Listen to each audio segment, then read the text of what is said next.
How to shoot a YouTube video. Hi, my name is Nicholas Johnson, and in this video, I'm going to show you how to shoot a YouTube video that looks professional and has high production quality. Even if you don't understand lighting or how to use your camera, I'm going to show you where to set up lights, what settings to use in your cameras for different situations, why you might want to choose one lens over the other, and how to capture audio that sounds clean, clear, and professional. So if you've got a good story to tell, but you don't know how to make your camera make you look nice and pretty, you should have a pretty good handle on it by the end of these next couple of videos. Just understanding your equipment can mean the difference between this and this, all shot on the same gear, sitting in the same place at the same time. While I can't tell you what to say to be super entertaining, I can help you make whatever you do decide to talk about look great. There's a link in the description to all the specific gear I use to get this shot and to make all of my YouTube videos. A little bit about me: I am a professional IMSA and Champ Car race car photographer, and I've been making the bulk of my income for the last year running a YouTube channel, The Space Design Warehouse, where I talk about finance stuff and some crypto stuff and Bitcoin mining of all things. But I've got a view count in the millions. Anyway,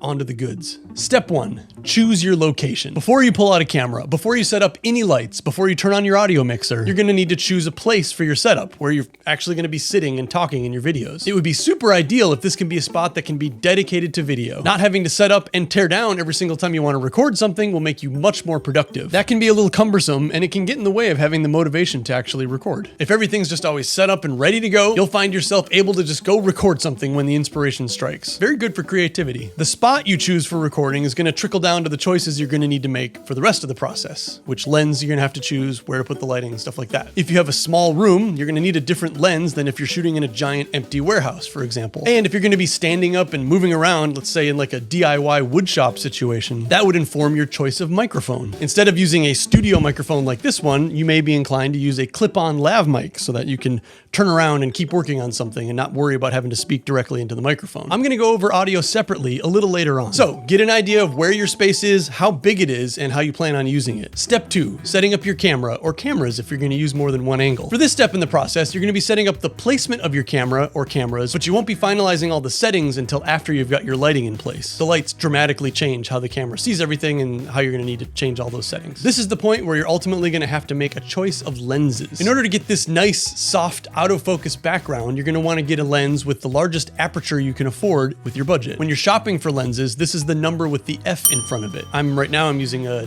85mm f1.8. And counterintuitively, the smaller that number, the larger the aperture, the more light that can be let in, and the blurrier the background can be. Looking for lenses in the f1.8 range is going to be the sweet spot for price. When you start looking at lenses with larger apertures than f1.8, they really start getting expensive. If you're going to be looking for zoom lenses instead, you might end up settling for an f2.8. If you're new to cameras in general, you might not have given this any thought, but lens choice not only sets up the framing for your shot, so you'll decide how much of the room gets included in your shot, but also it does a lot to set the feeling of the shot. It's hard to put it into words what the difference is in feeling, so I'm just going to try to show you. But this same setting shot through a long lens, right now I'm using an 85mm lens, it kind of looks and feels like I'm a presenter and I'm giving you information. But when you look at this through a short lens, this 24mm, same room, I'm sitting in the same spot, but it now somehow feels more like I'm just someone you know and we're having a conversation about whatever thing. More technically though, with the 24mm lens, way more of what's in the background is visible, even though my head and body are the same size in the shot. You can just see a lot more of the room and a lot of stuff behind me. The camera itself is actually just a few feet in front of me, which is probably what makes it feel more conversational. I could literally reach out and touch the camera. The reason you'd need to use a lens like this is if you're shooting in a super small room and you just don't have a lot of space around you. For me, I do have a lot of space, and this messy room is part of the reason why I like to shoot with 85. Take a look at the background now, and I'm going to switch back to the 85. Now you'll notice it's as if the background has been zoomed in and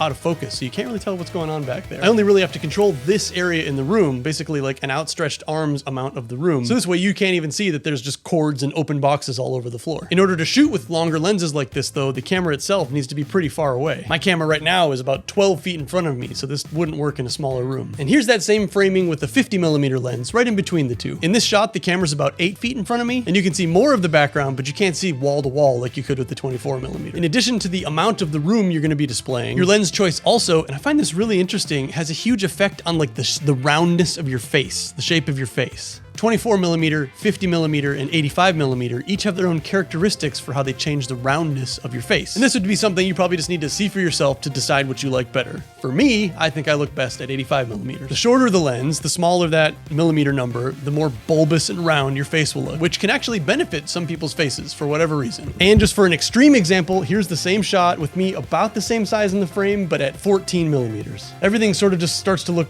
pretty odd at this focal length. I don't think it flatters the shape of anyone's face. Also, the camera is about 6 inches in front of me and you can just see the entire room. This kind of looks like a skateboard video. Ooh.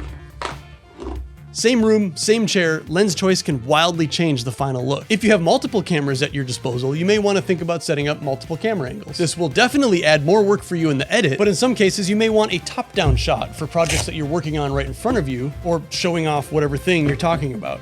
Otherwise, a second camera angle can also just be a great way to break up the shot and keep it interesting. A lot of times in professional interviews or like a Netflix documentary, you'll see the camera angle suddenly switch to the side where the interviewee is not looking into the lens. We'll get more into this when I talk about lighting. But if you are going to use a second camera angle on yourself, you're going to want to put your second camera on the darker side of your face. The light's hitting one side, the camera should be shooting from the opposite side. This is what Hollywood movies do almost exclusively. It's odd when you first realize this and then start paying attention. Almost all shots in almost all movies are shot from the dark side of someone's face. The opposite side of their face will be lit. So that leads to this being what your audience will subconsciously be expecting to see, and that will cause it to make it look more professional. Obviously, creatively, there's no real wrong way to shoot things. So you've got your spot. You've chosen a lens that shows how much of your spot will end up in the final video. Before we get to the camera settings and the audio, I'll show you a great place to start with the lighting. Step 3, lighting. The importance of lighting is often overlooked when people are making videos for things like YouTube, but your lights can make just as big of a difference in the final quality of your shot as your camera and lens can. And you don't need to have top-of-the-line, super expensive lights to get the picture looking really good. There are great cheap and mid-range options for key lights on places like Amazon or B&H Photo. The light I'm using here is the SmallRig RC120D. It cost about $200, but compare that to the top-of-the-line Aperture 600D, which comes in at $1,400. A lot of what goes into the very, very expensive lights is durability for constant travel, extreme levels of brightness, battery backups, and that sort of thing. But this light, or the Amaran 100D, which is Aperture's version of the same thing, in an environment like this will provide an indistinguishable quality to those super expensive ones. The super cheap Chinese lights that you can find on Amazon, like the Neewer brand, you can get them for like $40. And the light that you get from them will look great. It's just super easy to break them. All the parts are made out of plastic, and I've had like where you adjust it on the knob actually just break off because it sat in a hot garage for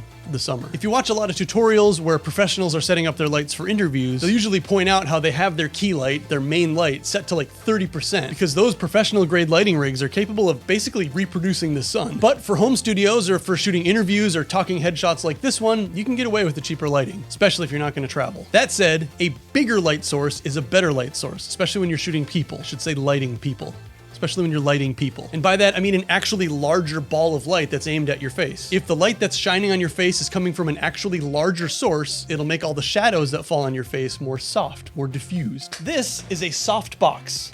It's literally just a hollow box with reflective surfaces on the inside. The light comes in on the top, and then a white curtain on the front. So how this works is this light attaches to the back of this soft box. You attach this light to this box, and then that entire white curtain becomes the light. With a smaller but just as bright of a light source, you can get a more dramatic look, almost like a police interrogation look. I'll take this softbox off of here. Now you can see that there's really crisp shadows across my face, and any imperfections really stand out. Before and after, before, after.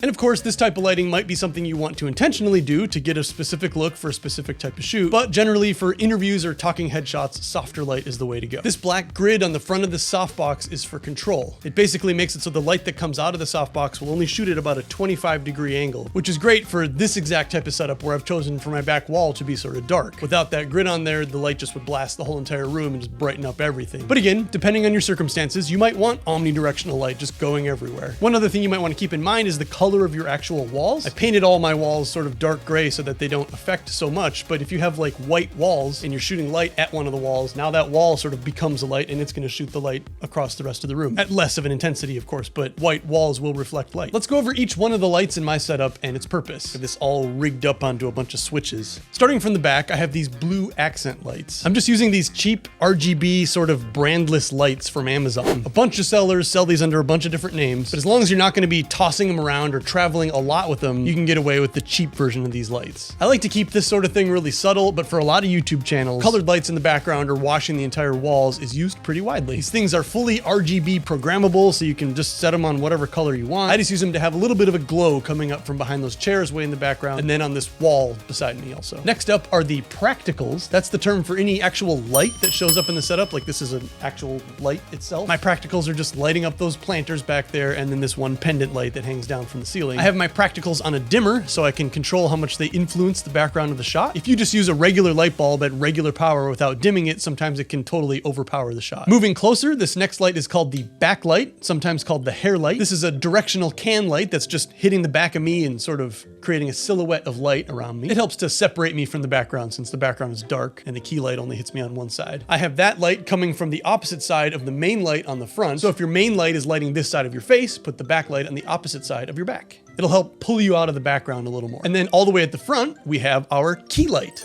If you were to have only a single light in your whole setup, you'd want it to be a key light. This is the brightest light, and you'll want it to be the whitest light as well. Or at least you'll want to have some idea of the color temperature of it so that you can set your camera to be the same color temperature, and then your skin tone ends up looking natural. And I'll just go through all the other lights, keeping the key light back on so you can see the difference they make. So practicals just look like lights.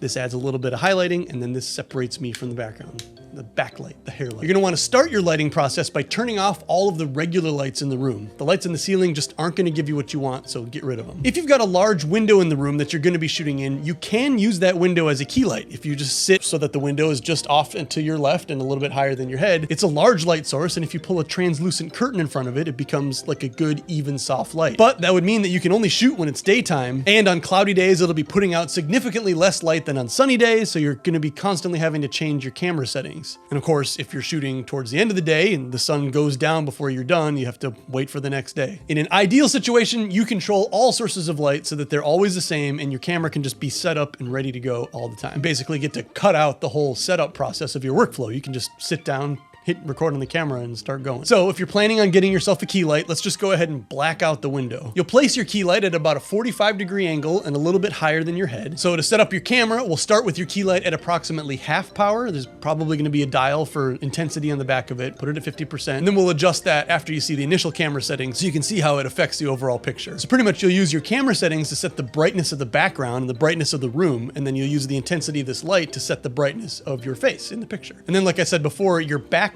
is gonna be about 45 degrees the other direction behind you, shooting back on your shoulder. That's the kind of yellowish color you see on the side of my head and the back of my neck. If you don't like how dramatic this looks with half of my face being much brighter than the other half of my face, this is known as Rembrandt lighting. You can add what's called a fill light on the darker side with a lower intensity, another light over on this side. I just happen to have one set up. No fill light with the fill light.